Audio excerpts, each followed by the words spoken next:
Hi, I'm trying to focus something. Hey everyone, welcome to my YouTube channel, Iris Clear Photography. Okay, today's topic, focusing. Focusing is a very important concept in photography. How to focus. And there are many types of focusing. So let's talk about focusing today. Focusing can be divided into two main parts. Okay, one is manual focusing and another one is autofocusing. Let's talk about the manual focusing.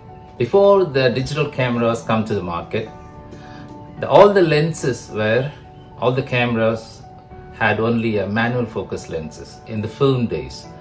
So even now, all the lenses are having a focusing ring. You can see here, right? With this, you can manually focus. Let's talk about the manual focus later on. Now let's talk about the autofocusing. In modern cameras and modern lenses, all of them having autofocusing. There are so many types of autofocusing available in the modern cameras. The first one is single point autofocusing, and second one is single point continuous autofocusing, and zone autofocusing, and multi single point autofocusing. So let's talk about one by one.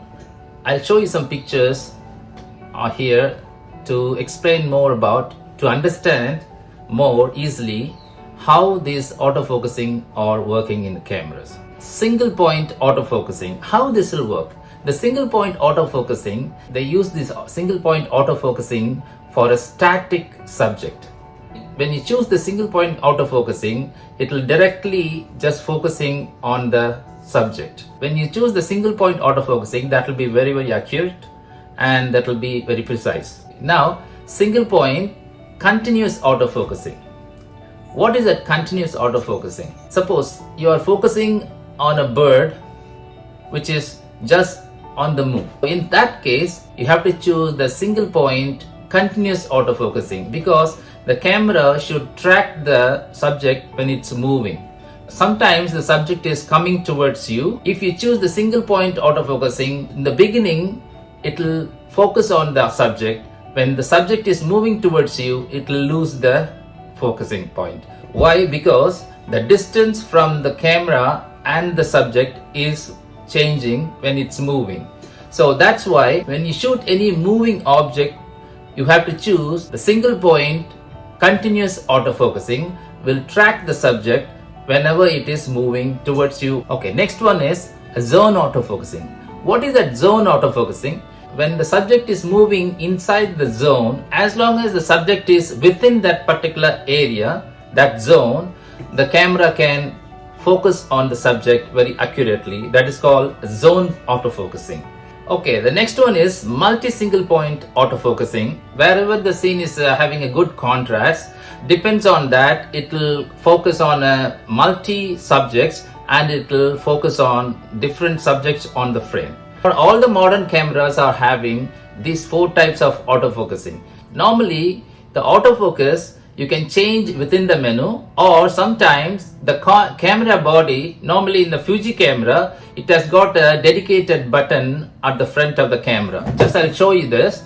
See, can you see this? Okay, there is a small button here. You can change it from single autofocus or continuous autofocus or manual autofocus.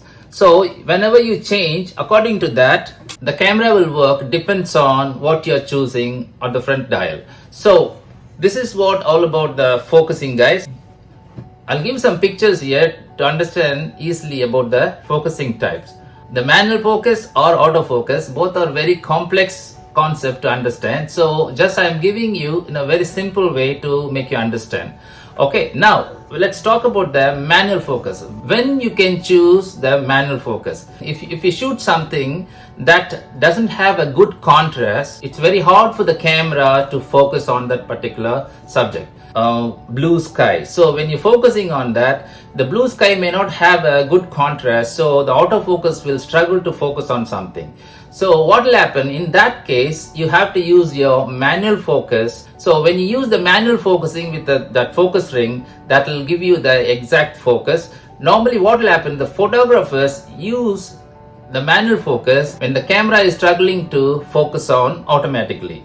In another situation, when you take a macro photography, normally the macro photography needs a manual focusing because you are taking a very accurate and a very small portion of insect or a bird or any other subject. So the autofocusing sometimes doesn't know how to focus on a particular area. So you have to use, in that scenario, you have to use the manual focusing. That manual focusing will be very accurate. Normally, always the photographers who are taking macro photography use the manual focusing. Okay, so whenever the camera is struggling too much to focus automatically, we have to switch to the manual focusing.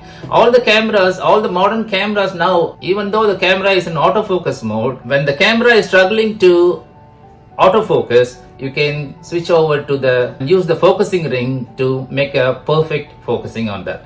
Okay, so you try all these guys. Okay, try all the manual focus or autofocus or single autofocus, everything you have to try and take multi number of photos, and then you will get a good idea about it. I'm making videos for the beginners in the photography. That's why I'm telling you everything in a very simple way. And if you have any doubt in that, please write to me in the comment, and I'm very happy to answer all your questions. I'll meet you with one more interesting video. See you soon.